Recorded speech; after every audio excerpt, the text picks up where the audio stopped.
really glad I had people who were supportive of my alternative learning methods. My mom saw in me that I was not going to be an A student, and she didn't try to make me an A student. She just wanted me to be passionate about the things I was passionate about and to show interest and put work into something, you know.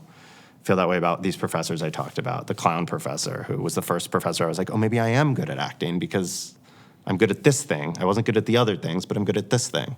And I know that's kind of out of our control, but if at all possible, I think it's good to find instructors who value what you bring to the table. I'm Joss Fong, a journalist and YouTube creator, and my job is learning. I'm here on Study Hall because they want to know how people learn and how education affects their lives and careers, also that we can collectively learn from their experiences. Today, I'm talking to baker, actor, try guy, and genuinely fun and funny person, Jonny Manganello, aka JonnyCakes.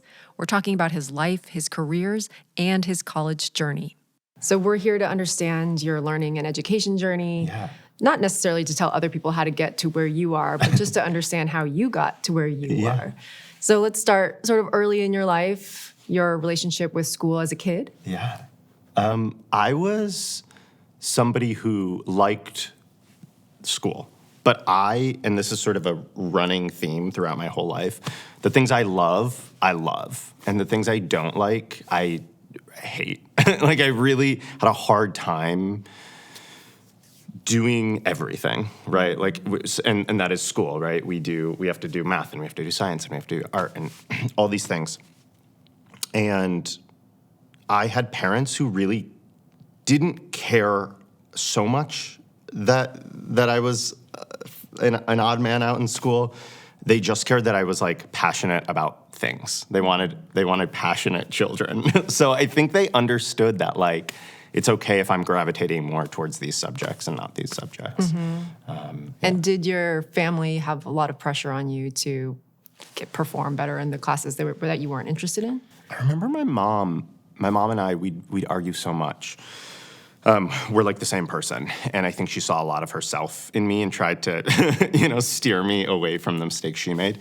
And I remember she would be mad at me. She would always say, you're not applying yourself. Mm. And I'm like, what does that mean? Like, what are you talking about? And she was right. I wasn't. I really just let the things I didn't care about go. And then the weird thing is, like, the opposite was true as well. Like, for a year, my friends and I were really interested in, like, broadcast news and journalism. Mm. So not only did we, like, make fake news shows in our basements, we found ways to, like, rig the wires in our neighborhood so that everybody in our neighborhood, like everybody in my block, could, like, tune in to our news station. Yeah, it was like we like ordered some weird illegal thing on the internet, and like everybody in, like, the block radius, like, could see our JPJ news station. So it was, like, all in on those things. Yeah, like, I never was apathetic about anything. Mm-hmm. It was very black or white, and it was very hot and cold. And how did you know what you were interested in? It was just, like, on or off, you knew immediately at a young age where your interests lie? My parents are both non-creatives. However, they cared about the arts. So, like, even though they didn't pursue it professionally, they cared about the arts, and I remember them taking me to museums and shows and, and doing things that introducing us to art. And all of my brothers were like, oh, that's what we want to do. Do you have any specific memories of a piece of art or a performance that really resonated with you and kind of imprinted on you about your own dreams? Yeah, for sure. Performance, art, theater was transformative for me. I remember, like, sitting in an audience. You hear this story so much. Like, the first time I saw a show, I was like, I want to do that one day. But yeah, I mean, I remember sitting in an audience of this, like, probably not very good, like, local community show, but being like, I want to be up there. Where did you go to high school? I went to a place called Grosse Pointe South. Grosse Pointe is a really, like, affluent suburb of Detroit, and we were very lucky to have a really strong arts education. And I remember growing up thinking, like, this is what everybody has. Like, this is, you only know, like, your own world. And I didn't realize that I was so fortunate and so lucky to be in a community that had like arts funding.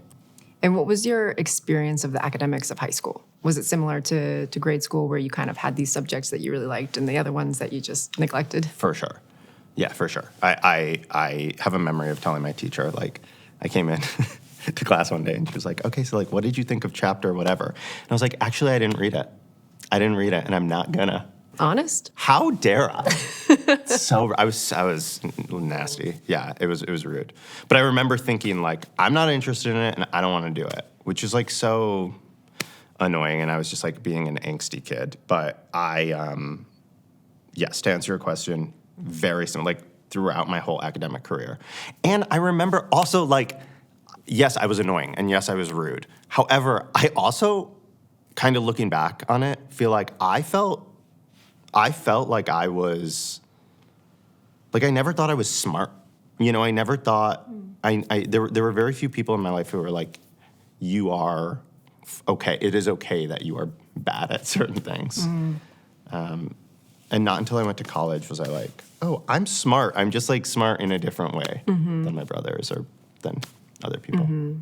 And people tend to form their sort of identity in high school. Did you kind of see yourself in a certain community in the school? Were you, I don't want to impose that you were a theater kid, but were you a theater kid? What's telling you that I was a theater kid? Just everything about me? Yeah, I was very lucky that I had a community. I was in the theater program, and I felt very supported in that world. And yeah, I mean, I think like we're all looking for our place, and the theater community felt very like understanding of who I was as a person in a way that other groups, other communities in school felt very like, I'm not that guy. And it gave you kind of a schedule of performances to look forward to and anticipate and prepare for. Definitely. In a way that, yeah, so I was like I was just the nerd focusing on whatever upcoming test there was, which is a completely kind of different thing to anticipate. And then did you start to form an idea, a dream of what your longer term future was going to be like? Or were you sort of more heads down in the day-to-day of being a high school kid? Yeah, I was sure. I was positive that I was going to go to this one acting program in college, and I was going to graduate, and then I was going to move to a city, and I was going to be on TV. You know, like I knew. You saw it. Yeah. Yeah. I remember watching like sitcoms at home with my family and being like, oh yeah, I'm going to do, that's what I'm going to do. Which program were you thinking of? So I was dead set on going to DePaul for their acting school. It's a great acting program. I don't know why that was like the one and only. It was just like, I was gonna do it. I was bored in my suburb and of Michigan, and I remember thinking like Chicago was like like the big city. I mean, it is a big city, but I remember being like, that's where I'm gonna go, and I'm gonna get in the acting program, which I knew was competitive. But I was like, there wasn't a doubt. I was just like, yeah, I'm going to do that. Yeah. Because in so many, I felt so out of control in so many other areas of my life, specifically like certain subjects in school. But I remember thinking like, in this very specific world in theater and in acting, I feel very confident. So it's like I'm going to get into this school and I'm going to go do this thing, and And then I got a little dose of reality, and none of that happened, which is odd, because I remember thinking it's so certain. And did you feel like you had support from the grown-ups in your life or your siblings for that dream, that they kind of were there rooting with you for that vision? Definitely. I feel really lucky. I mean, that's a huge hurdle. Like, a lot of my friends who cared about theater sort of cut themselves off at age 18 and said, well, I can't do that because my parents said I can't do that. So I'm really grateful for having parental support. That is huge. That I think is like, I call up my parents like all the time, and I'm like, hey, thanks, because like you didn't shoot down anything, and therefore I was able to like dream big. And do you get the sense that that was kind of quite intentional on their part? Because it's easy for parents to worry about kids who want to pursue the arts. And they obviously hadn't made that choice for themselves. So did they ever talk with you about their thinking on why they were so supportive of this? I think because, yes. My mom has never said this verbatim, but I believe that she wanted to be a writer. She's a really good writer. And she just didn't do it. She lived in fear for a lot of her childhood. Just her dad had health issues, and she wanted to have stability, and I think she took a really stable route. And I think because she did that, she wanted her sons to do something different and sort of like go toward their dreams, because I think she's always sort of like had that regret. So I think that's why we were able to do what we wanted to do. And sure enough, she has 3 sons who are still artists. I don't know. I mean, it's up to you to decide if what I do is art, but like certainly in the creative world, all 3 of her kids. What do your brothers do? So my oldest brother directs theater and opera in Scotland, oddly enough. Wow. And then my middle brother is a filmmaker and photographer. And we all, like, not that it should matter, but we all make a living off of it. So, like, I think our parents feel like, cool. Yeah. I'm glad I did that. I'm glad I let you do that, So you're in high school, you're in the theater program. At what point does college start to become part of, the horizon that you're thinking about? Did you need to sit down and think about what schools to apply for? How did you go through that process? Yeah, for sure. So it was decided early on, like, I cannot go out of state for college, or if I do, I will be responsible for paying for it. Okay, this was your family's kind of line. Yeah, I mean, just like realistically. So I applied to a bunch of schools in Michigan, and again, very fortunate because Michigan has a lot of good public universities. So there was a lot of schools in Michigan. I applied to Michigan State, Western Michigan, Kalamazoo, a bunch of schools. And then there were a couple like fun ones that I thought were like, ooh, these are interesting. So I applied to some schools outside of Michigan as well, knowing full well like I either need to get a scholarship or it's just not going to happen. Okay, and then tell what happened next. You said that you were really excited about a particular school, but it didn't work out. Yeah, so it wasn't just excitement, which is so delusional, but it was great. So I'm going there. Okay, got it, going there. And to appease my parents, I'll apply to these other schools. And I went and I had my audition there. And it's so crazy to think, like, I think of myself, like, I don't want to talk down to my 17-year-old self. But it's crazy now to think of how, like, acting when you're a kid is just tough because, like, it's hard when you're an adult. And it's so brutal and mean and personal. Right. And so when you're 17, it's like even worse. And so I went and had this audition in Chicago at DePaul, and I was like, yeah, I like nailed it, whatever. Delusional. And then like shortly after, I got a rejection letter. Brutal. Yeah, the little letter, the small, because if you get accepted, you get the big packet, You get a right? packet. And I got the small letter. And I didn't even know what to do. It felt like, oh, wait, now I have to rethink the whole thing. And everybody in my life was telling me, like, this happens. You know, you think you're going to go somewhere. You think you're going to, you figure it out. The right thing will happen. And I was like, no, it is not the right thing. Like, Kind of this is so wrong. End of the world. Did it make you question yourself, your plan for your career? Or was it just, did you still have confidence in your acting ability and that this was what you wanted to do? It just needed to happen somewhere else? I think it was the first time I was like, oh, maybe I don't have the stuff, you know? Which is such a sad thing because I was just starting. Yeah. You know? And it's just maybe one person at that one place. Totally. So what did you do next? So I ended up I was waitlisted for the University of Michigan's acting program.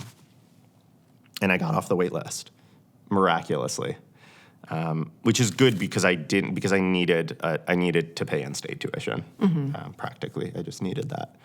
And I went, and I went to Michigan, and it was, I mean, great.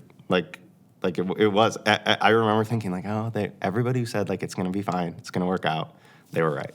Like you just go where you go. Yeah. And so is that how it usually works for acting programs, is you actually have to do an audition in order to begin a major? Yeah. If it's like a BFA program, I think typically. Okay. Yeah. Which is so odd, right? Like, what a weird way to get into a school. Yeah. To go in and be like, I'm gonna do 2 monologues. But I needed to do 2 monologues. I mean, that's how I got into school. And thank God, because I wouldn't have gotten in. I mean, I got fully rejected for Michigan for like academics or what do they call it? Like liberal arts. So they don't just accept you, they tell you that they're accepting you for this specifically, and so you kind of have to stick with that track. Totally 2 separate applications. Wow, okay. Yeah, I applied just to be a liberal arts student and got rejected. And then I applied to their acting, it's not a conservatory, but it's basically it's like its own school, own program. And it's a BFA program. Right. And it got in for that. So you get the packet in the mail. It's the big one. How did you feel? What was your response? I didn't get the packet, actually. I got a call at choir rehearsal. Oh, okay. And I was like jumping up and down, leaping through the halls. Nice. Yeah, it was really exciting. Okay. And then what does a BFA program look like? So essentially, like, Michigan's an interesting program because you still take classes in the like main liberal arts college, but it is a very regimented track. So freshman year, you meet your 17 friends who are going to be in your class for 4 years, and you take every class together. And the classes are really rigid. So like everybody takes voice at 9 a.m. Mondays, Wednesdays, and Fridays freshman year, and everybody takes stage combat sophomore year, and everybody does this. We do everything together. And luckily I liked my group of people. I'm still very close with a lot of them. But thank God, because like we really were Trapped. Yeah. Trapped together. It felt like a small high school, like a small private high school. It's amazing because it's such a big school, but they really just have a cohort of 17 freshmen. Yeah. Wow. Okay. Yeah, I think ended up being like 16 in our class. Yeah. And what was the transition like from high school to college? Sometimes it can be tough. You're managing your own schedule, things like that. To me, it was like, oh, this is life. Like all the things I didn't like about grade school, college sort of solved all of that, right? So like, though I was taking certain classes I didn't like love necessarily, I didn't have to take math. I didn't have to take language. Like I really was able to do like theater and then English classes and science classes and things like that. Okay. Which was what I had wanted my whole life. Now I'm so grateful. Obviously, I'm glad I know how to do basic like math, or I know history or whatever. But the program was mostly acting with like a couple like, what do we call them? Electives, which were our like serious classes. That was the English. Yeah. Okay.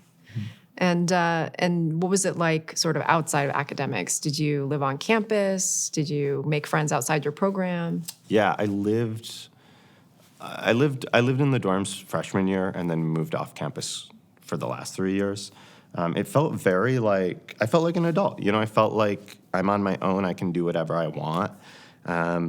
I did one really cool thing, which may or may not be important to the story here, but Michigan has this weird program that started in the 70s, and I think it was like originally a program for like some hippie professor invented it, and they would like go to the woods of Maine for a summer, and I don't know if I can say this. Say it. They'd drop acid and like read poetry like with their professor, and now it's become like way different, obviously, but it's called NELP. It's called the New England Literature Program. It's the most amazing thing. You can do it if you're at a Michigan student, but they accept people from like other schools as well. And it is you read early American literature in the woods of Maine for a summer, and there's no technology, so you can't have a phone. You once every 2 weeks could like go into town and like talk on a payphone if you want. But we didn't listen to music. We didn't have computers. We didn't have anything. We were just reading and like living in the woods. It was so cool. It was the best. And I'm not an outdoor boy. Like I hate the woods, but I loved it. That's incredible. It was so cool. Were you like in cabins? Yeah, we were in cabins and we were on this lake, Sebago Lake in Maine. And it was, I mean, it's the coolest thing and like nobody really knows about it. Yeah. But it's a program Michigan offers. And that is, you want to talk about the first time I felt like, oh, I actually do, there are brains in my head. Like just because I don't do things the way my brothers did or the smart students in high school did or whatever, I really felt capable. And what was it that made you realize that? A few things. One, like I had a hard time paying attention. I had a really hard time paying attention in school. And when I rid myself of distractions, I think I'm much better equipped to like focus on things, even things that I don't necessarily love. So there was just no distractions. We were like chilling in the woods. So I was like actually reading Walden cover to cover, like I wasn't skimming it. Also, it's run by a man, actually, I don't think he runs it anymore, but it was run by a man named Eric, who is just an amazing guy. Like he really fosters, he treats his students like they're each individual and everybody has a different skill set, and he allows you to like be your own smart individual in your own smart way. So like for me, I think he saw in me like somebody who was a little like kooky and like a little like I was a performer, and how can we make that work? And he had me like teach a class there, and like took my interests and passions and abilities and funneled that into something special. Yeah, my own little thing. That sounds amazing. It was awesome.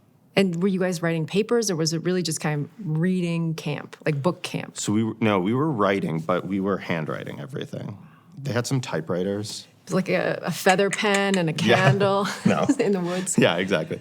No, but we were writing in like journals. So we weren't writing like essays, but we were writing. I mean, I wrote more than I've ever written in my life. But it was a lot of like free thought at first, and then at the end we all had a final project, and my project was, I remember reading Walden and thinking, this guy's a fraud. Like Thoreau's mom came and did his laundry, I guess. Right. Like the nearest town's like 2 seconds away. Like he wasn't actually in the woods. This may not be correct. You can fact check me on this, but I do think his mom would come do his laundry. And I remember being like, this guy's a fraud. Like, get real. But I wrote about Walden and how I was actually interested in this because I was like, we don't have to go and isolate ourselves in the woods to find ourselves and to find our voice. How can we take aspects of like real life and aspects of like solitary living and mesh them together? So my final project was about like how I'm going to take all these skills and lessons I'm learning and apply them to like a world where I have a laptop and I have social media and I am distracted. Mm-hmm. So this course was in between which year? Sophomore and junior. Sophomore and junior, okay. And then were there any other professors or classes that you feel like had an outsized impact on you or your skills? Definitely. So Eric was one. There were a couple of theater professors. We had this clown at the end of at the end of our time at Michigan, senior year, you take a class called clown class, which people like. I remember telling my dad that and him like rolling his eyes to the back of his head. It's like, well, what are you doing there? Is it what it sounds like? No. I mean, no. It's not like we're not like juggling and blowing up balloons and making balloon animals. No, not at all. We are wearing red noses, I will say. But the idea is clown was basically like a movement class. So most of our clowns like didn't speak. It was kind of like mask work, right? Where you, in a way, it's like you strip everything down and it's just this like guttural like movement class. But the first day of clown class is iconic and everybody knows it's coming. It's you basically, so there's the 16 of us were sitting there and our professor Malcolm, who's this kooky clown performer, gets up and one by one, he says, one by one, we have to go down the line and make him laugh. Oh, wow. And it's cruel. It's so cruel because... But you knew it was coming, so you could prepare a bit? Well, the thing is, the students who prepared bits, it was like... Obvious. It was so obvious. And therefore, like, so it just sucked the funny out of the room. And I think I did this bit where I was, like, pretending... It's so... Oh, my God. Whatever. I was pretending that my clown thought I was walking on a tightrope, but I was just on, like, a regular floor. And I remember being like freaking out about walking on this tightrope. And that was the bit that I was like worried about walking a tightrope. And my professor Malcolm was like, I don't get it. You're walking on the floor. And I was like, no, it's a tightrope. He's like, no, it's the floor. And I was like, okay, I'm trying to make you laugh. Like, what do you want me to do? It was so scary. It was awful. But I think the lesson of this was like, you can't, it's basically an impossible task. Right. If the goal is to get up and be like, now I shall make you laugh, like that's not going to work out. But so much of what I learned from clown class, I use in what I do today. This is so much. What kind of stuff? So it is funny isn't out here. You can't just be like, now I be funny. Funny is reacting honestly to the situation around you. There's a French saying that he learned in French clown school, I guess. And I forget what the French words are, but the English translation is an angel passes over. And the idea is that if something is happening in the room or something's happening spatially here, you react to that. Because that thing that's happening is an angel passing over. If a siren were to drive, or ambulance were to drive by outside and destroy this interview, instead of you and I sitting here and pretending like it's not there and just talking louder, we lean into it. What can we make of that siren passing over? And he told the story of a guy at his clown school. They had this final presentation. This guy was so rehearsed and so ready. He was an acrobat, and he was going to do this like 10-minute acrobatic act, flips and turns and all this stuff, and it was really regimented, and he was going to crush it. And he goes up on his final performance to do his acrobatic act, and in the first moment he does a flip, and he had left loose change in his pocket, and the change came pouring out of his pocket. And he freezes for a moment and goes, whatever, I ignore that. And he keeps doing his rehearsed acrobatic act. And the story is he failed because he had an angel pass over him. The money fell out. And immediately the clown bit should have been about the money. Right. Scramble, pick it up. Scrambling, picking it up. And he can riff on it, right? Then he tries to put it back or he eats it or, he just ignored it. So he ignored the angel that passed over. So anyway, when I do cake stuff now and I'm making these videos, like if something's off or something's bad or something happens, I really try to lean into it. Mm-hmm. And you're thinking, there's an angel, got to take an opportunity here. Exactly. That's a really great way of reframing things that are unexpected or unpredictable. Yeah. It's almost like, I guess, improv skills. I've never taken an improv class, but it's the quickness on your feet that is really a type of intelligence. But I think you have it, actually. Like, I think you definitely have. You're interviewing and I say something and you go, great, so now we're going to talk about that thing. Like, that, to me, is the same thing. It's just being present in the room, which is why I could never do stand-up comedy. I mean, not that I think I'm funny, but, like, stand-up to me is, like, crazy. Like, get up and say jokes. And, like, to me, it's all about, like, who am I here with? What happens? What do we do? I want to interact with something. Right. Where stand-up is like, that's where the funny's out there. Yeah. Although I guess now I'm seeing more and more crowd work, so maybe that is kind of the angel passing over. This guy in the audience says something funny, and how do I riff on that?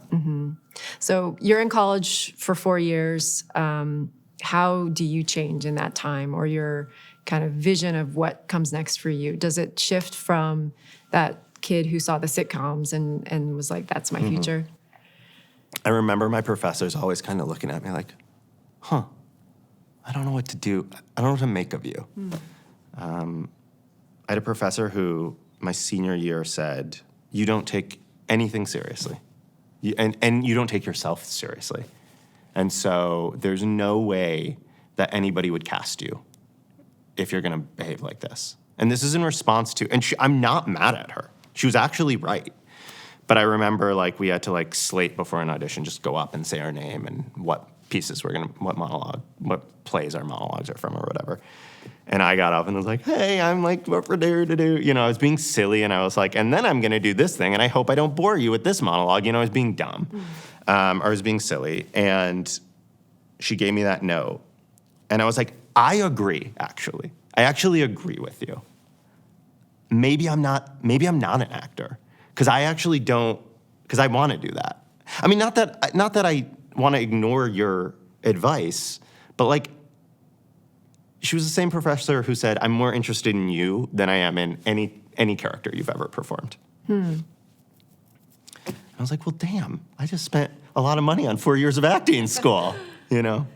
But that was a huge gift, her saying that to me, because it made me pivot what I thought I was going to do versus what I do. And when did that pivot happen? It started late in college. I wasn't getting cast. No one was picking up what I was putting down. But I remember, like, those moments before class started where we were all sitting there and talking. That's where I was most respected. The professors would, like, laugh with me and say, you know, they liked me. But they were like, we don't care about your performance as much. Also, I had a professor, I mean, like, this is crazy. I had a professor sophomore year who was like, it was a voice class, and she was like, your voice is really messed up. And I was like, what? And she's like, you've been pitching your voice so much lower than it actually is. And we'd had this whole thing, like, where does my voice lie? And she was like, I think you are, like, covering up your gay voice. Like, I think you're trying to hide that you're gay. She's like, hey, this happens with gay guys all the time. And I was like, whoa. And I think she was right. Like now I'm so, like, openly flamboyant, but, like, in high school I was, like, dating girls, you know? Like, yeah, and just, like, kind of going down here. Yeah, and throughout, I mean, I was in college. I graduated in 2013, and, like, all the time got notes. You're not a realistic romantic lead for a woman, because that was all we were doing. We were doing these, you know, Shakespeare, and we were doing all these plays where it was, like, straight couples, and I couldn't get cast.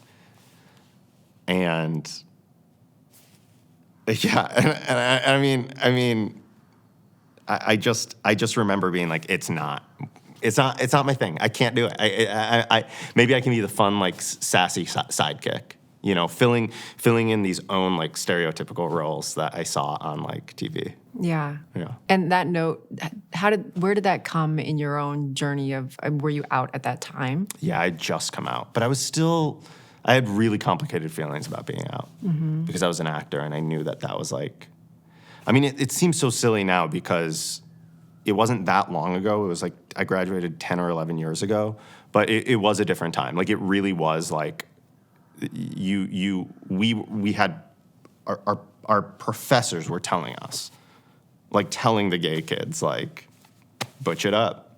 Really? Yeah, oh yeah. And that is not, I mean, that is so, I hear that from so many people now.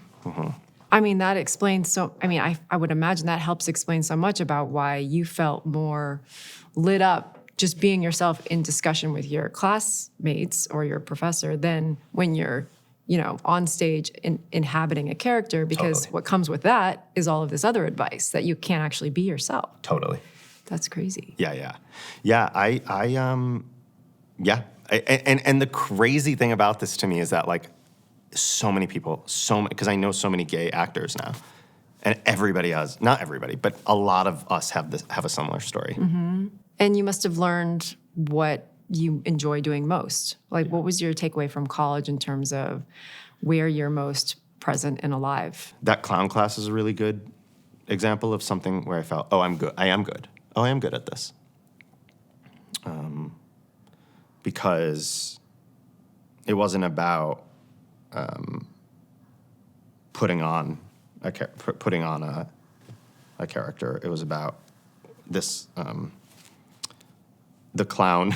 This sounds so like whatever pretentious, but like the clown is like this thing inside of you. It is similar to mask work. Like people think mask work is putting on the mask, but actually what mask work is the rawest form of you, the raw emotion.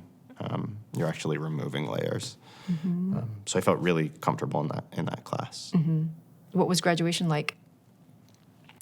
Graduation, I remember just being like, time to get out of here. Similar to high school, like we're on to the next thing. And again, a little bit of that delusion of like, it still is out there. It's still gonna work for me. I remember, I don't like ceremonies. I don't like being told like, now you're supposed to feel sentimental. Now you're supposed, So graduation was like, this is it. Like, okay, I'll put on fancy clothes and like walk across the stage. But I wore my clown nose as I walked across the stage. Amazing. And you weren't in tears. You were just like, okay, We're done. on to the next. Yeah. Cool. And then at that point, you were still thinking that you would move to LA, start auditioning for roles? That's right. Yeah. Because I imagine you couldn't foresee what you're doing now. No. There was no fine art. It was all performance-based at that time. I didn't know I had these skills yet. And so I moved to LA, and I was like, well, let's go. I'm gonna go get an agent. I'm gonna go act. I'm gonna make it happen in the first couple of years. Also, our program had a couple students really hit it big right away. There's an actor named Darren Criss who was on Glee. Right. And he was a Michigan acting major, and he got it like seconds after graduating, I think. So we all were like, oh, great. I guess we'll all do that. So I remember moving to LA and be like, great, I'm just going to go. I'm going to get signed with his agent, and I'm going to go like have his career. And did you have student loans to deal with at this point? I talk about school like nobody liked me at school. I got quite a bit of scholarship Nice. at school. I worked while I was in school, and I paid off. I made payments with that money. But more than anything, my two oldest brothers went to school basically for free. So any money my father and mother had saved for their kids to go to school, they didn't use. They could help you out if you needed. Yeah, but also I was really fortunate. I was in-state tuition with a bunch of scholarships. So school is actually pretty cheap. Relatively cheap. And that's another thing where it's like, because my friends are still paying off their loans, and it's like, it's tough. So I feel really grateful. And those scholarships were things that you had to look for and apply for back when you were in high school? In the acting program, they choose students every year to give scholarships to. So that was confusing to me, because I was like, none of these people trust me with a role in their show, but they're giving me money. They really want you there. I guess. I don't know. And those came your freshman year, or did they kind of come throughout school? You get freshman year, and then like sort of once you're on track, you start getting more. Yeah. That's great. You keep getting them. Yeah, it is really great, and it is like, it's so unique to this program. A lot of people were on scholarship. And I think that's because it was such a small program, and I don't know, this may or may not be true, but I think they have the ratio of like money that they have to students that they have is probably much higher than like the broader school at Michigan. I don't know if that's true, but that's what it seemed like. And you said that you were working as well. What kind of jobs were you taking? I was working at the coffee shop across the way, and I worked at a restaurant called Frida Batidos in Ann Arbor, which is so good. They did not like me very much, but I still love them. And then the university just had like a bunch of jobs, which was cool because working on campus really felt, it was like so cozy. Your boss was like another student, right? And kind of knew the struggle. But yeah, so I did that, and I also did a little bit of acting back then because Michigan. There's this weird time I was at school in Michigan. There was a huge tax incentive to film there. So a lot of us in the acting program would audition for movies that came to town. Oh, So I neat. did a couple of movies, I did a movie and a couple commercials. Cool. Anything we would have heard of? No. The film I did was like an independent film. Oh, okay. The commercials were like, do you guys have Think Ford First? I don't think so. It's a Ford campaign in the Midwest, and I did a couple spots with them. Fun. Yeah, and that is what paid for school, really, like my contribution. Right. The coffee shop was paying me like $7.25 an Right. hour, you know? That's for snacks. Yeah. Did you have time to participate in any other campus activities, groups, sports, anything like that? Gosh, yeah. I mean, I cried over a lot of boys at school. Wish I didn't waste so much time doing that. That was a big activity for me. I ran a theater company there called Basement Arts, a student theater company, but I was like the artistic director for for a year. And then I did just a lot of plays. Like I was always, when I wasn't being cast by professors in productions, I was acting wherever I could. Michigan, a great thing about Michigan being so big is that if you get rejected from one thing, there's like another 5 clubs that do similar things, you know? So I did a lot of student theater. Were there any roles that you really relished? Yeah, I mean, tons. I have such good memories about that. I was a French, what's it called? Wedding officiant, who was always arriving late to the jobs he was supposed to officiate, which is like a bad quality for somebody who's supposed to be there for a wedding. And it was just this like fun, crazy, over-the-top role. And I remember doing that, and it was the first time people were like, oh, that's what you should be doing. Was it accent? Yes, and I couldn't. We had a dialect coach there working with me, and I remember thinking it was the hardest thing to do. I could not do it anymore, but I remember at the time being like, I think I'm getting pretty good at this. Fun. It sounds like you did college right. I mean, as someone who just put my head down and went to classes and worried about my grades, I have a lot of regrets about the things I didn't participate in. Yeah. Do you have any regrets or things you would have done differently if you could go back and do college all over again? So, yes, I do. I think I spent a lot of time being really like getting worked up over thget that now I think don't matter. And I don't mean that as a like, you're a kid, you'll get over it type of thing. I mean it as like, I get really, really zoned in on things and it gets all consuming. And What's an example? a great example is like, I mean, I don't want to beat a dead horse here, but like, if I was trying to get cast in a show, and I would throw myself into preparation for like the month leading up to the audition, and then I wouldn't get it, and I would be devastated for another month. Like it was like these crazy like heightened emotions of like I'm gonna lose my mind over every little thing. There's this hierarchy there, right? Like the students who get all the roles and all the parts and all of that, they're just sort of like riding high. And you think this is life. Oh, they're gonna be more successful than me. They're better than me, whatever. And then you get out into the world, and it's like, that's not that in at least my case, that wasn't the same people got cast on, professionally when we left school. So I wish I had just taken a little bit more time to like, this is not that serious. Like it's not that serious. It's just not that serious. So not necessarily doing anything differently, but changing your reactions to the things that happened. Definitely.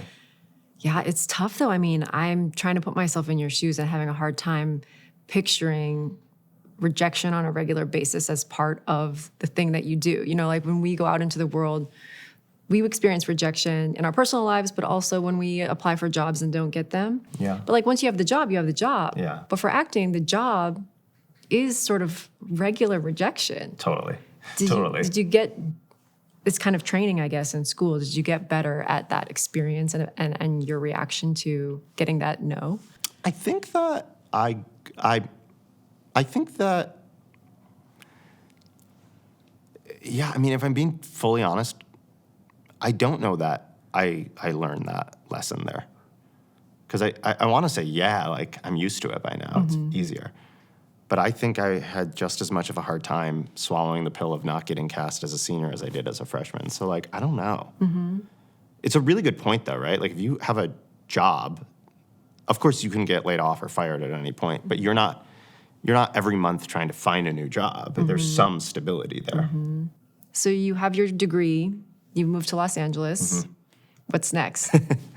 Let me tell you, hop on board the world-famous Universal Studios tour. I was a tour guide at the film studio for many years, and that was my first job in LA. And it was very much a me job, right? Like, I moved here, and I was like, should I get a restaurant job, or should I do this or that? And I was like, I'm going to apply to be a tour guide, because I love film, I love filmmaking, and it just felt like a performative, fun job. Yeah.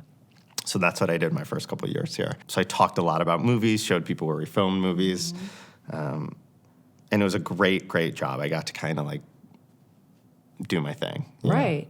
You're basically performing for a small group. Yeah. And also delivering kind of I think of tour guides as like explainer videos live. Yeah. Sometimes I think that this will end up doing if YouTube doesn't work out. But did you get to decide what was part of what the content was of your tour? Yeah, basically. I mean, it's a huge lot that we film on, or I never filmed there. It's a huge lot that successful actors film on, and we had a giant binder with 100 years of history, so many movies, so many TV shows we could talk about. And they really encouraged us to lean into the things we cared about. So I talked about the movies I cared about and showed off the things that I thought people on board would care about. Again, had a similar issue there, right? A little, I didn't get good grades there. I did fine, but whenever we got evaluated by our boss, there was lots of notes, and I never got raises, performance-based raises. Like they were like, "All right, you're not perfect at this job by any means." I just think it's the same. I think it's just a reoccurring theme that I felt since the time I was little, which is like the things I care about, I really care about. The things I don't care about, it's really hard for me to show enthusiasm. Which is, by the way, I'm not saying that's a good quality. Like, I wish I wasn't this way, but it just is kind of true. That there were parts of the tour that you didn't really want to jazz up so much. They have Jaws that come. Have you ever been on this tour before? I haven't. Okay, so it's like this part of a theme park, but we actually leave the theme park and go to the movie studio. But in the movie studio, they've built touristy bits. So like King Kong, shakes the tram, or Jaws comes up and like splashes water on the tram. And those moments I didn't care for, because I was like, that's not real. Like, we didn't film Jaws there. They filmed Jaws in Martha's Vineyard. Like, This is a animatronic thing, and it's like basically like a ride. Yeah. And I would get in so much trouble for not being like, whoa, there's a shark. Like, oh my gosh, could you believe that shark? Like, it was really like deadpan, like, uh-oh, there's a real shark that's about to attack our tram. Yeah, and they didn't like that. That's hilarious. What parts of the tour did you really love? I loved, like, all the Hollywood history, all of it. I mean, even movies I didn't care much about, it was cool that, like, oh, that's where Psycho was filmed. And here's some weird things about, like, how terrible Alfred Hitchcock was to his actors, Like, I really cared about the Hollywood history. I still love filmmaking, and when I was a kid, I was so fascinated by like the behind the scenes of it all. So just being there felt special for me. Being in the same place where like so many amazing things were creative and so many brilliant minds. I think of like Hollywood and filmmaking as a uniquely, like an exceptional piece of American history. Like, I think it is so special, and it is such a cool thing that like a studio like Universal really like paved the way on, right? Like, there wasn't studios like this before.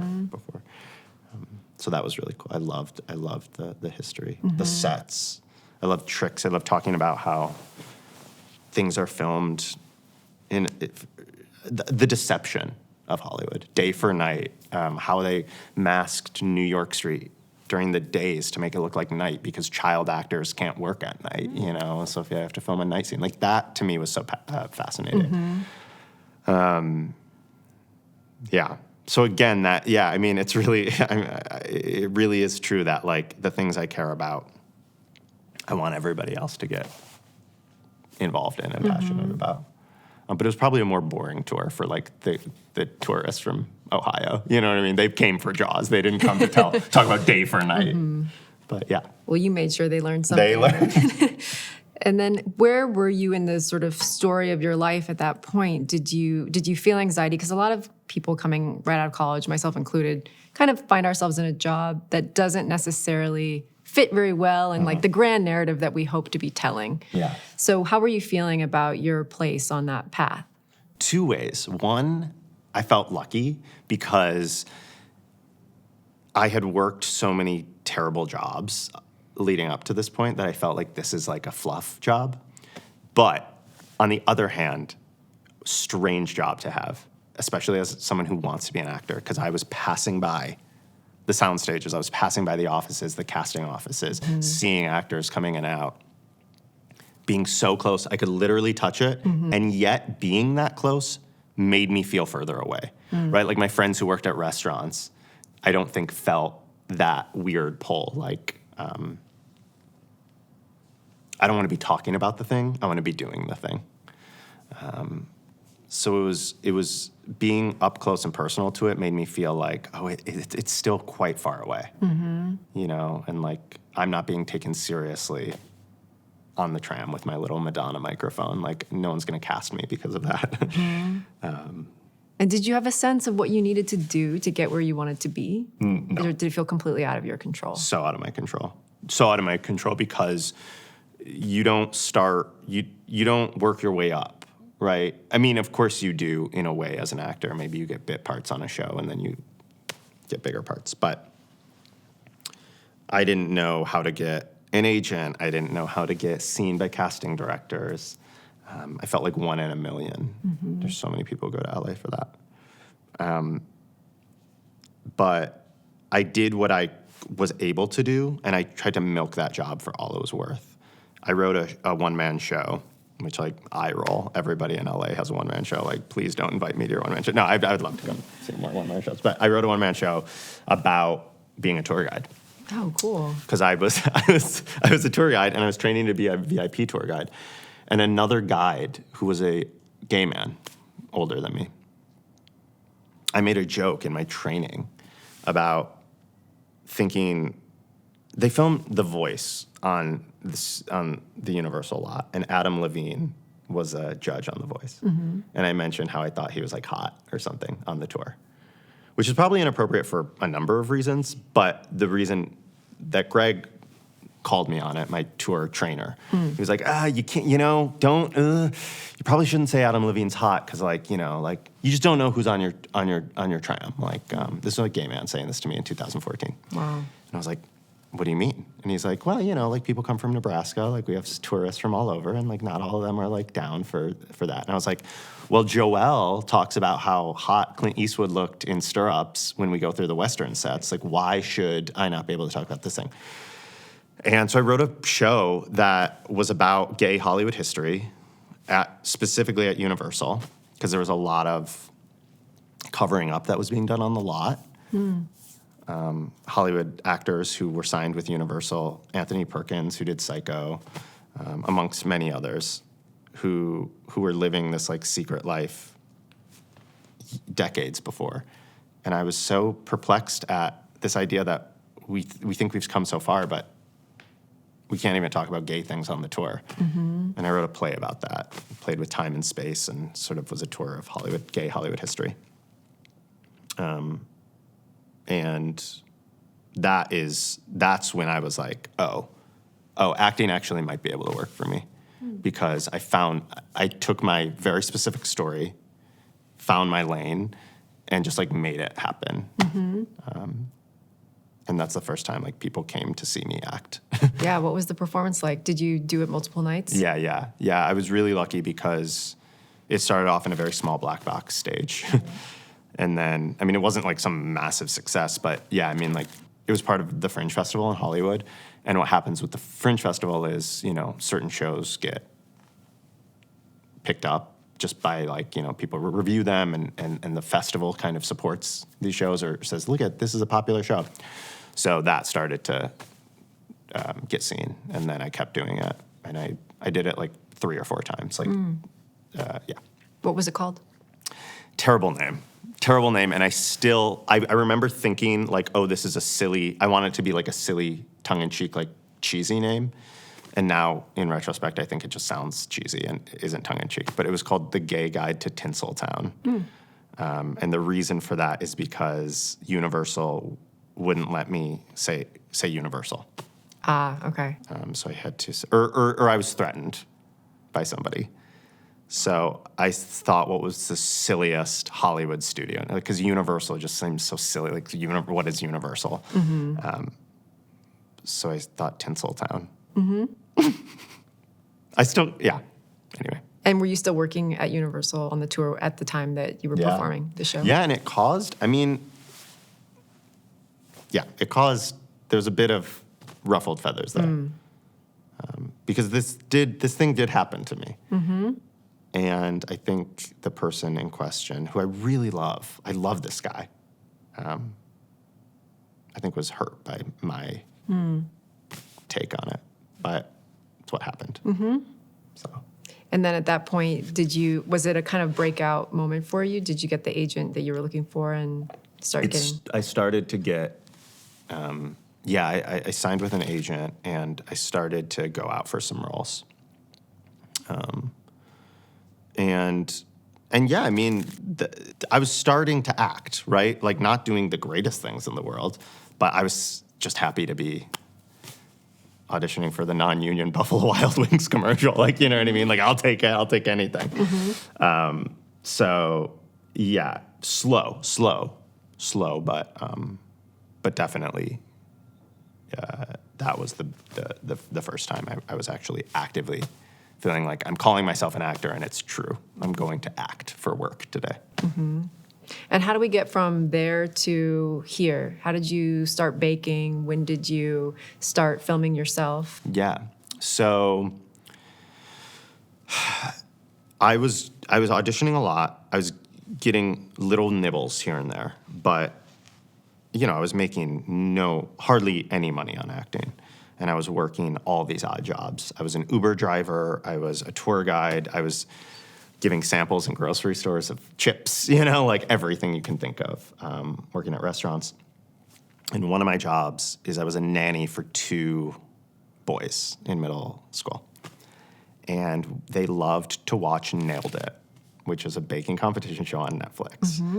And we would sit and watch the show together and just laugh. It was a baking show, but the point was that they chose bad bakers, and they made them do these crazy elaborate.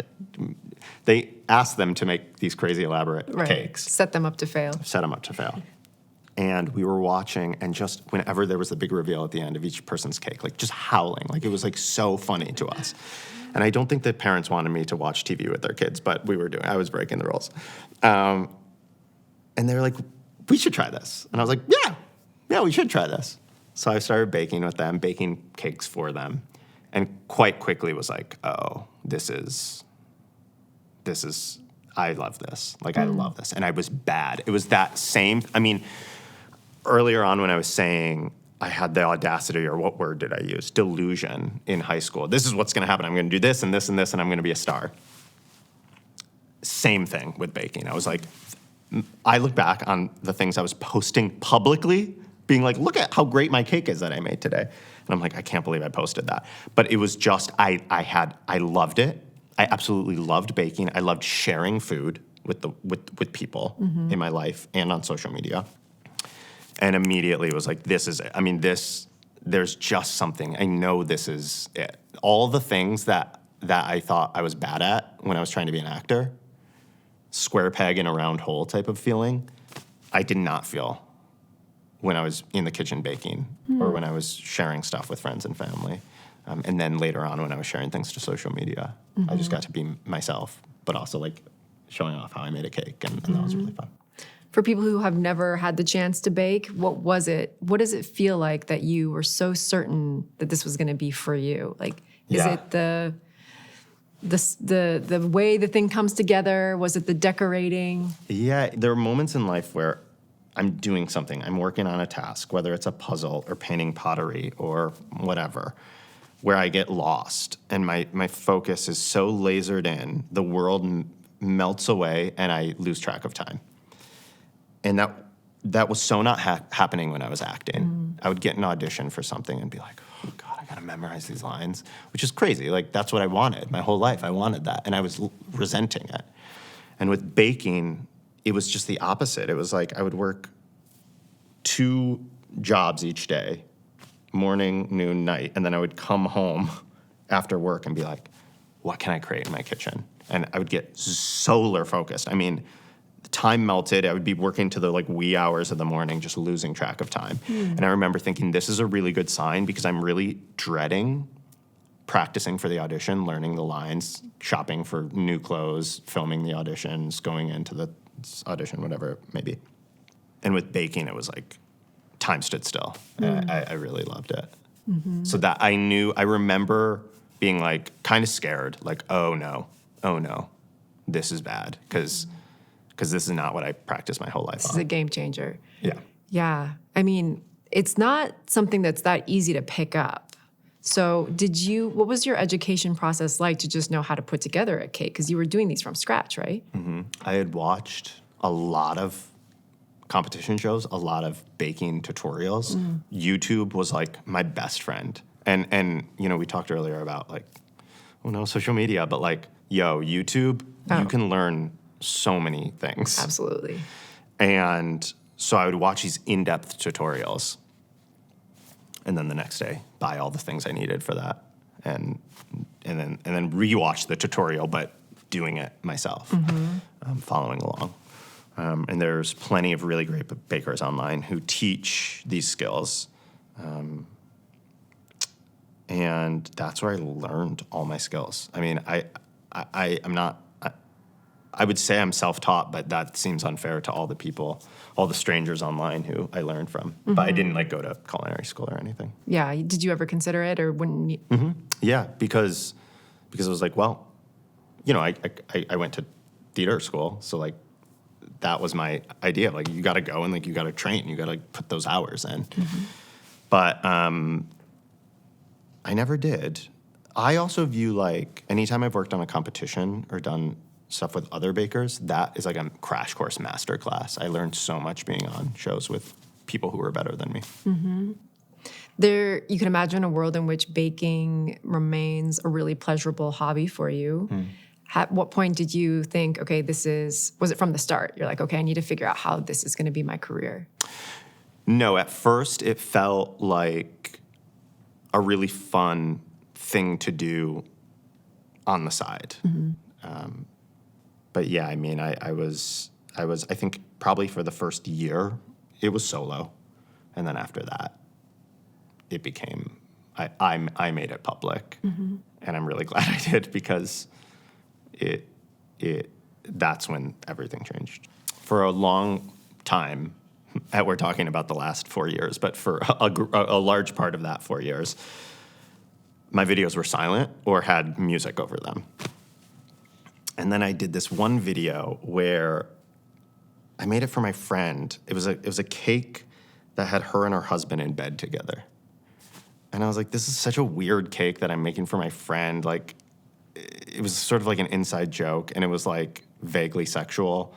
And I was like, I can't just post this with no explanation. So I did a voiceover on it, being like, here's my relationship with my friend. Here's why I thought this would be funny to make for her, whatever. And I posted that, and I remember people being like, that was so funny. Yeah, it was interesting to see the cake, but I was the voiceover really got me. I was like, oh, maybe I should do more of that. And it does feel like performing, right? It doesn't feel like doing a Shakespeare monologue, but it does feel like doing a clown piece where an angel passes over by or something funny happens or the cake drops or whatever, and I talk about that process. What I loved about watching Nailed It is that it not only was okay with failure, it celebrated failure. failure was what made it funny. And I was like, well, if those people can go on TV and do that on TV, I can go online and fail or attempt to succeed and not do great all the time. And I think that's what I was building, this audience that knew that that was what was going to happen. It was going to be a roll of the dice. You're never going to know which way this is going to go. And yeah, it just felt so different than acting. It felt like I don't have to go in and get the part. I don't have to go in and you know, my professors don't get to say yes or no to this. It felt like I get to do it, and it can be good or it can be bad, but we're going to take something out of it. We're going to learn something from this process. And it was just so much more liberating. Were there other skills that you need to learn beyond baking and all of the skills involved in that in order to put these pieces together? Definitely. So I bake cakes and I decorate cakes. And those are two separate things. In its rawest form, baking is a science and decorating is an art. And a lot of people don't like baking because of how exact it needs to be. And I love it. It scratches one part of my brain. And then decorating is more artistic, and that scratches a different part of my brain. And I had to learn how to bake, first and foremost, because I never was a baker growing up. So I had to learn that skill. I also had to learn how to, like, sculpt, which is, like, crazy to think about because that's what I do now, but, like, I was not a visual artist. So I'm still learning how, actually. Like, there's several cakes. Like, if somebody came to me and said, make a cake that looks like my dog, I'd be like, no, that's not going to happen because I just don't do dogs. I don't do animals. I don't do humans. I would like to. And knowing how much I've grown and learned in the last couple of years, I think I probably will be able to do that someday. But, yeah, there's a lot of skills you have to learn. Structure. I know this probably sounds silly, but, like, there is an element of engineering to making sculpted cakes, right? You need to know how to weight distribution and making armature and building structure. So yeah, there's a lot. I think probably that's why I love the type of baking I do, because it's partially scientific and partially artistic. And those were the decorating skills also self-taught, YouTube tutorials, that kind of thing? Yeah, all of it. All of it. Luckily, sometimes now I work on group projects. This is rare, but like I did a huge 9-day build with 6 other bakers last summer. And the whole time, I mean, I was the worst one there by a long shot. And I was just observing everybody and being like, how do you do that thing? How do you paint with cocoa butter? How do you do this? How do you, like, trying to soak in all these skills. Because there's so much more to learn, and I never went to school, and I missed some fundamental things that I'm trying to make up for now. Yeah.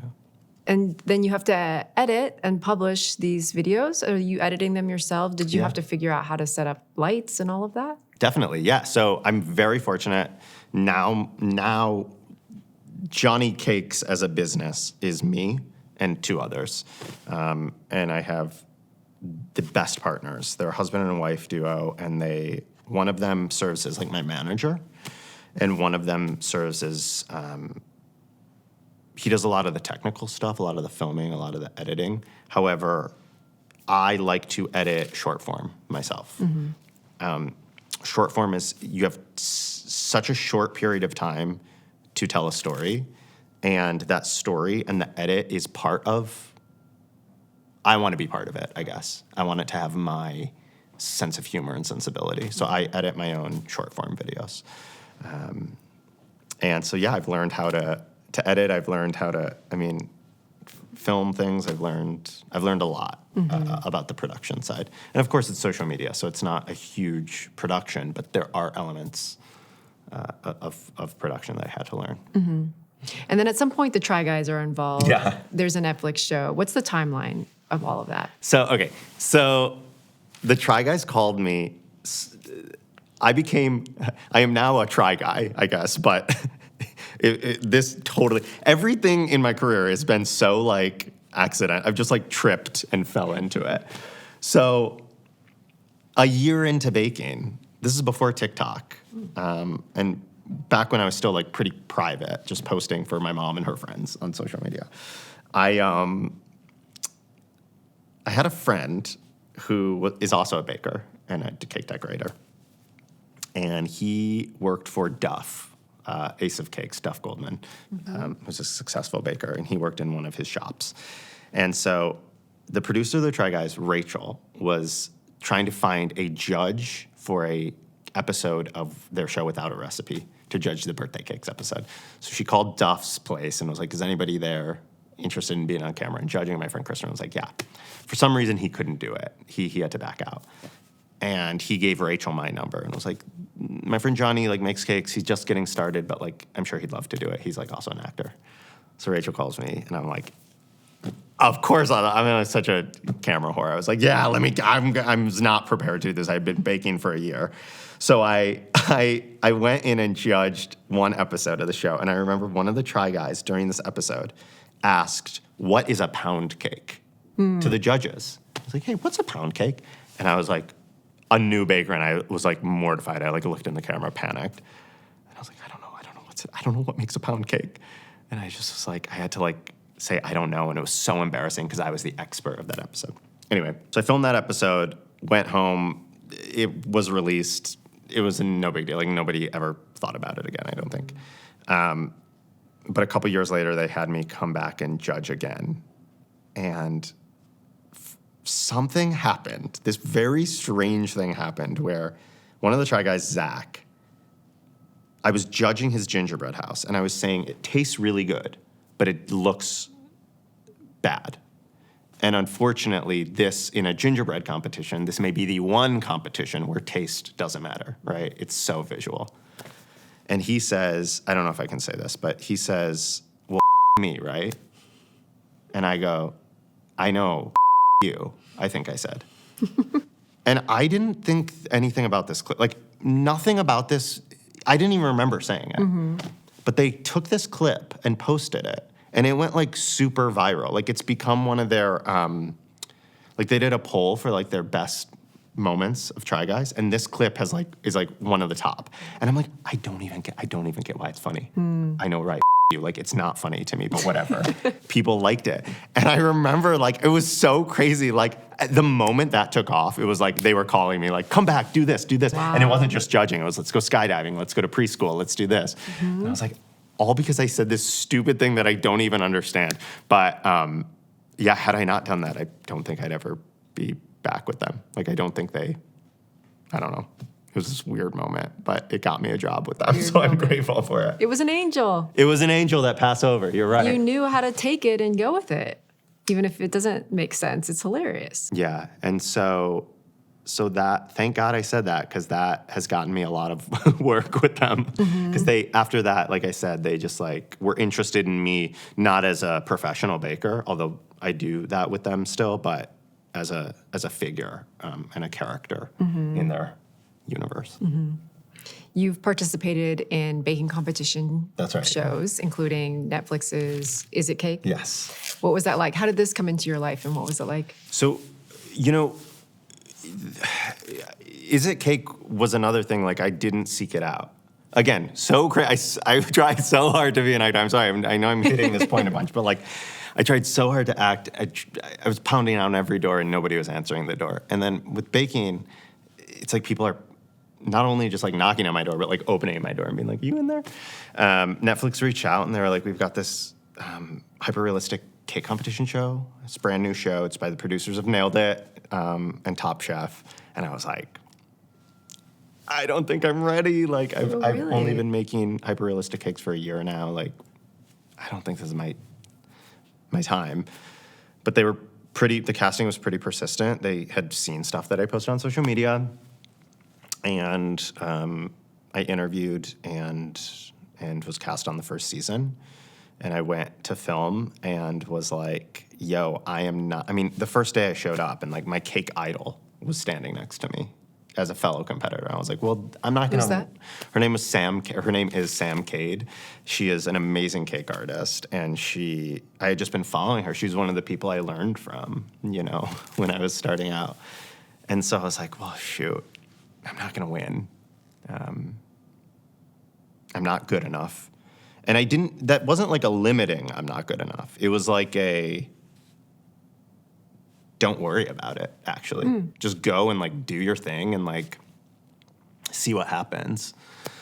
And so the first episode, sure enough, basically contestants go up in threes. There were 9 of us and 3 people competed in each episode. And randomly kind of you're selected to compete. And I was selected for the first episode. Sam, my idol, was selected, and another woman named Heimu.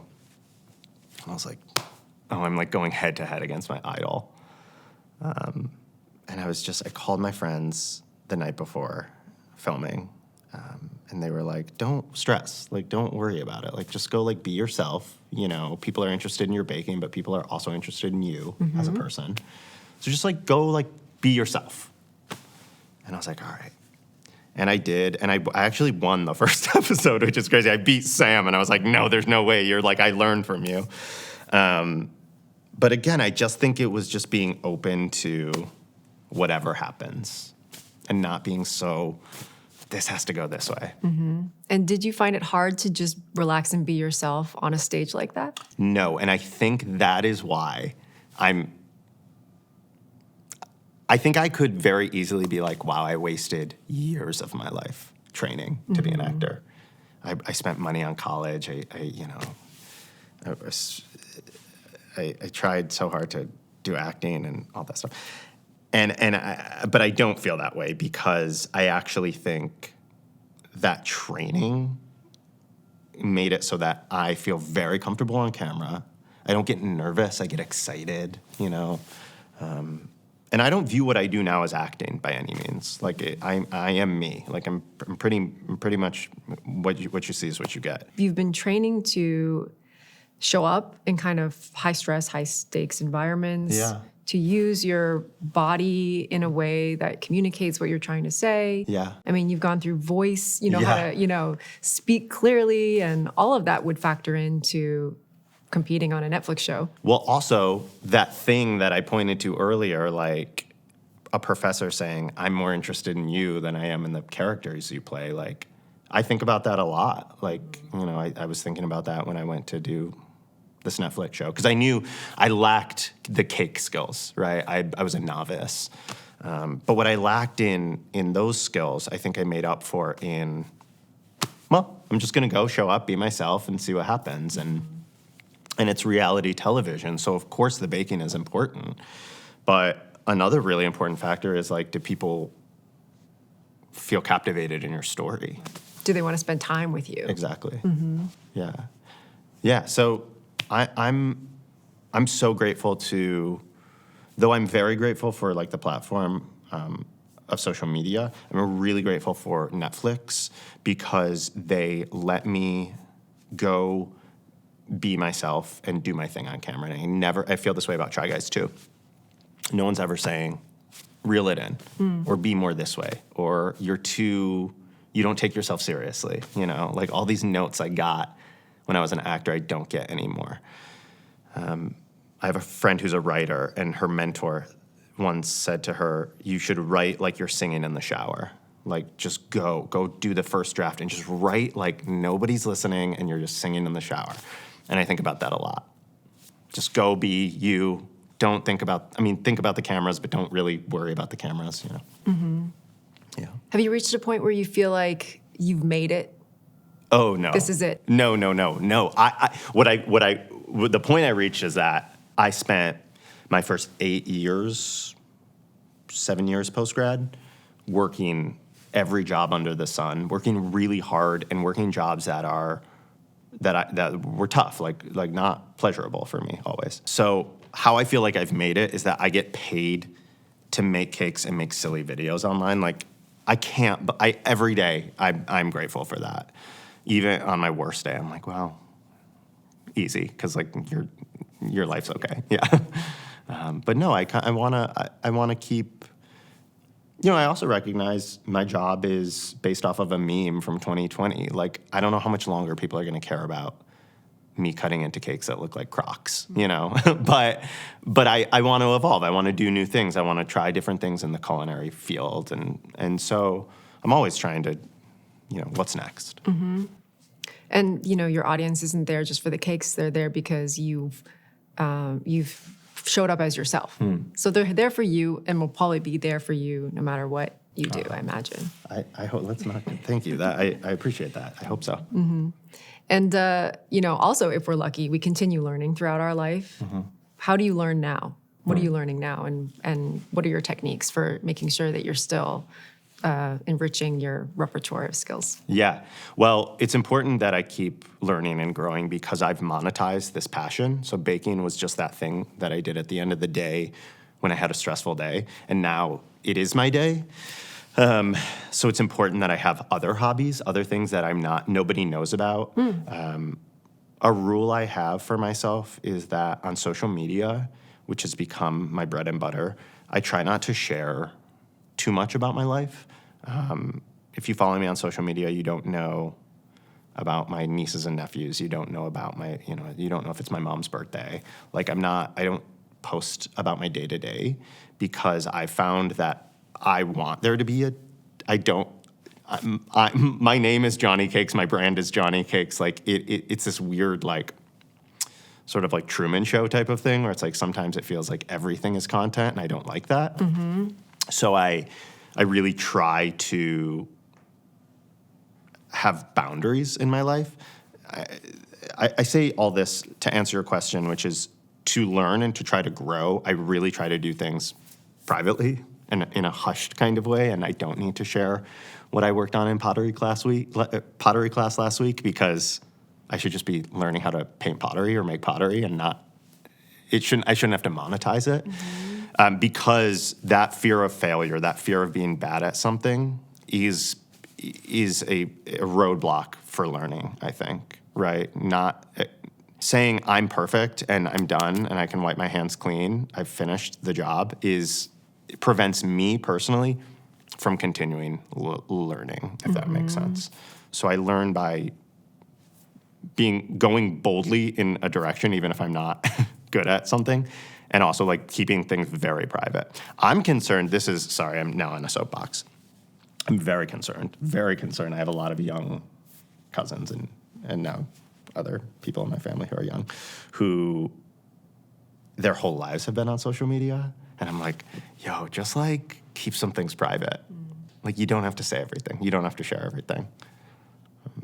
And did you learn that through trial and error, or did you just always have this part of your life that wasn't up for grabs online? There's kind of always been that way. I think I knew when I was like, I'm posting from the pandemic, from my kitchen, my new project that were not great. I'm really glad I was posting and sharing because there are things I wouldn't share now out of like, those aren't good enough to share with the world. Me sharing preemptively got me a lot of opportunities. I get that, so I'm kind of being a hypocrite here. But there are definitely things that I'm glad I kept to myself because... just like, I don't know, I think, like, there's a reason cameras aren't allowed in the rehearsal room, It would stop actors from being open and vulnerable and trying new things. So I just think it's important that we have our private and we have our public. Mm-hmm. Yeah, like, there's a bunch of new stuff I'm doing that I'm like, no one will ever know about it, and that's so fabulous. I just get to have it for me. Mm-hmm. And from a learning perspective, it sounds like what you're saying is it's hard to learn when there's high stakes to that thing that you're doing. Totally. And if you're monetizing it, those are stakes. Definitely. So if you have low stakes learning, that's going to be a place where, things can kind of flourish and develop organically. And you've started a YouTube channel. Mm-hmm. Yeah. Is there more learning that is involved in going from the short form platforms to something that's longer form? Oh, this is why it's so exciting to me. I've been doing YouTube for a couple years now on my own channel. The first chunk of time was me making hyper-realistic cakes on my channel in like sort of almost a tutorial style. Like, here's how I make this cake from start to finish. And we put these videos out there and people were like kind of interested, but not really. It like didn't go very well. So we took a break, and recently we've come back, and my feeling about coming back is like, I don't want to make hyper-realistic cakes on YouTube in long form.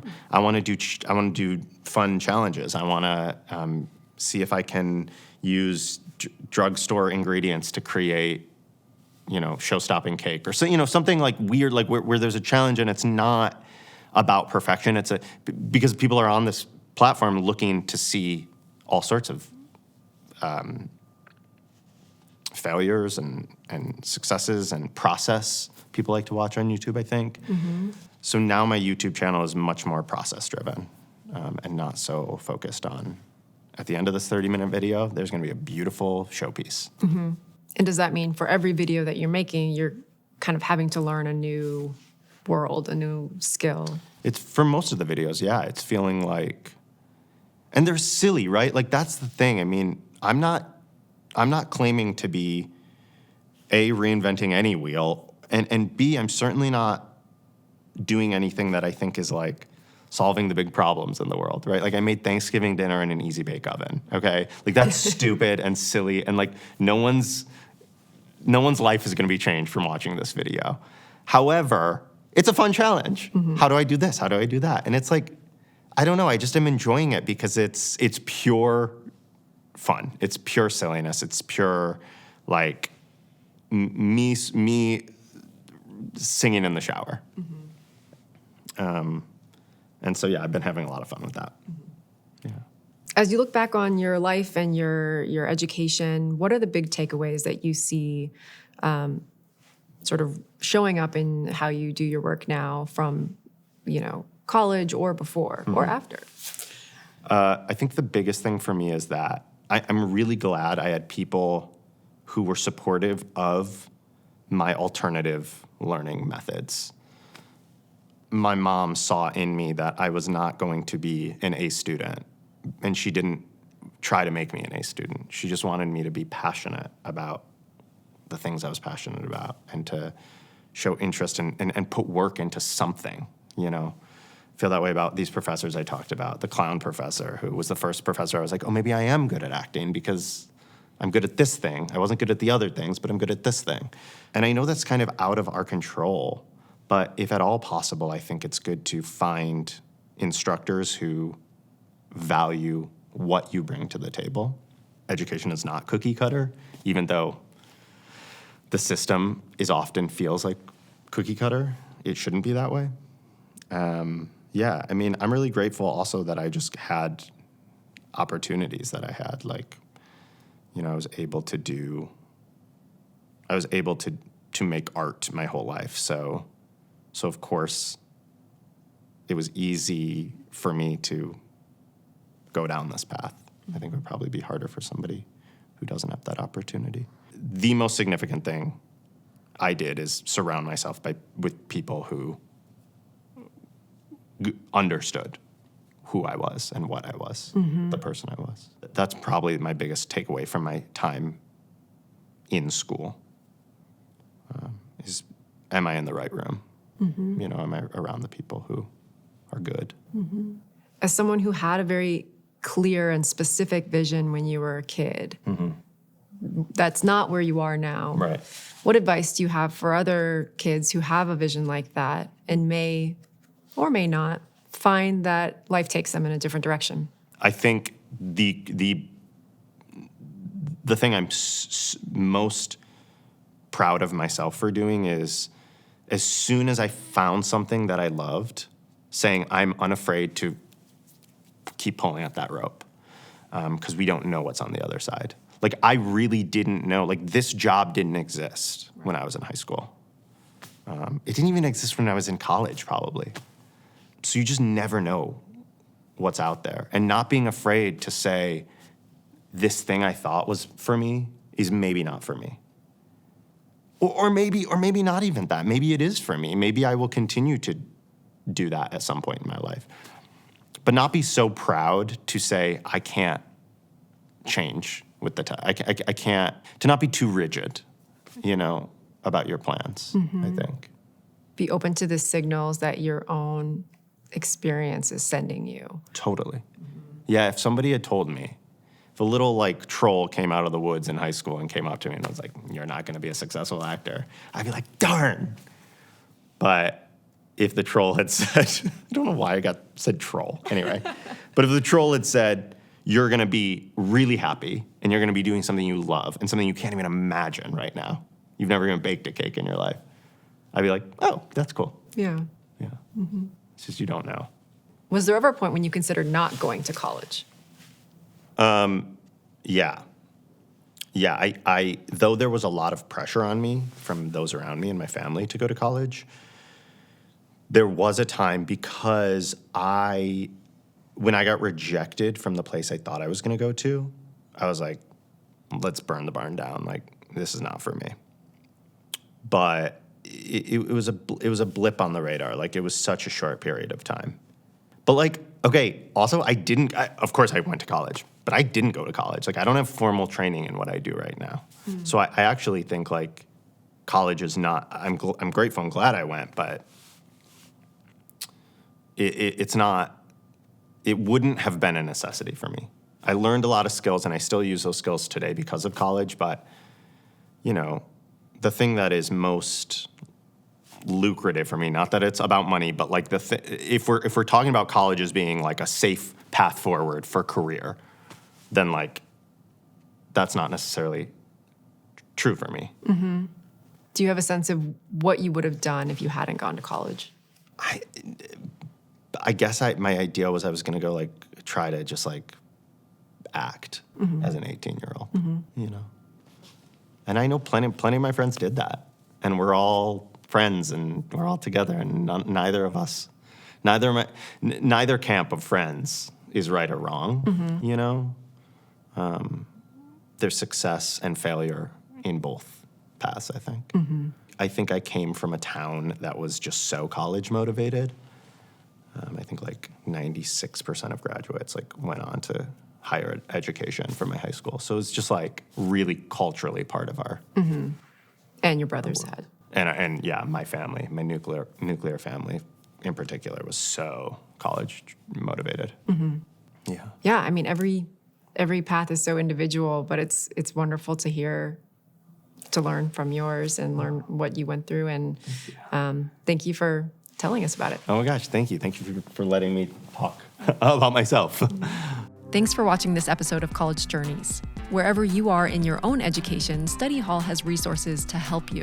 From our fast guides to college majors, to actually signing up for college-level courses through GoStudyHall.com, we can help you on your path.